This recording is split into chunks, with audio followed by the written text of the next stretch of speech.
ईशानः सर्वविद्यानामीश्वरः सर्वभूतानाम् ब्रह्माधिपतिर्ब्रह्मणोऽधिपतिर्ब्रह्मा शिवो मे अस्तु सदा शिवो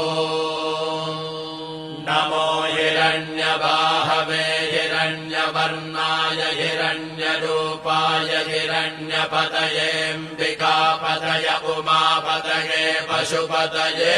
नमो नमः अस्य श्रीरुद्राध्याय प्रश्नमहामन्त्रस्य अघोर ऋषिः अनुष्टुप्छन्दः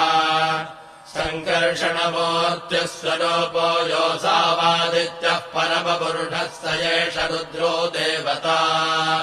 नमः शिवायेति बीजम् शिवतरायेति शक्तिः महादेवायेति कीलकम्